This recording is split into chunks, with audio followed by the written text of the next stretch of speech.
കേരളത്തിൽ വീട് പണി തുടങ്ങുമ്പോൾ പലരും വരുത്തുന്ന ഒരു പ്രധാന തെറ്റുണ്ട്.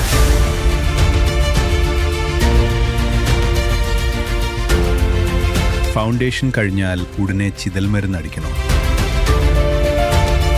ബേസ്മെന്റ് കെട്ടിക്കഴിഞ്ഞാൽ ഉടനെ ചിതൽമരുന്ന് അല്ലെങ്കിൽ പാറപ്പൊടി അടിക്കും. പക്ഷേ ഇതിനേക്കാൾ പ്രധാനമായ മറ്റൊരു സ്റ്റെപ്പ് നമ്മൾ മറന്നുപോകുന്നു. അതാണ് വാട്ടർ പ്രൂഫിംഗ്. നിങ്ങളുടെ വീടിന്റെ ചുവരുകളിൽ താഴെ നിന്ന് ഈർപ്പം കയറുന്നത് കണ്ടിട്ടുണ്ടോ?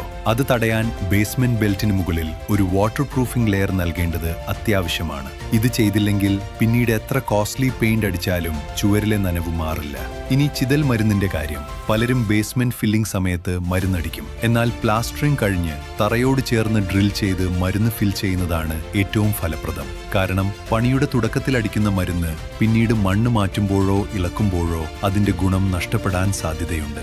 ലോജിക് ഇതാണ്: ഫൗണ്ടേഷൻ ആൻഡ് ബേസ്മെന്റ് ബെൽറ്റ്. ഇവിടെയാണ് വീട്ടിന്റെ ആയുസ്. വാട്ടർ പ്രൂഫിംഗ്, ചുവരിലെ നനവ് ഒഴിവാക്കാൻ ഇത് നിർബന്ധം. ടെർമൈറ്റ് പ്രൊട്ടക്ഷൻ, ഇത് ശരിയായ സമയത്ത് ചെയ്താൽ മാത്രമേ പ്രയോജനം ലഭിക്കൂ. ക്രമം തെറ്റിയുള്ള നിർമ്മാണം പിന്നീട് വലിയ റിപ്പയറിംഗ് ചിലവുകൾക്ക് കാരണമാകും.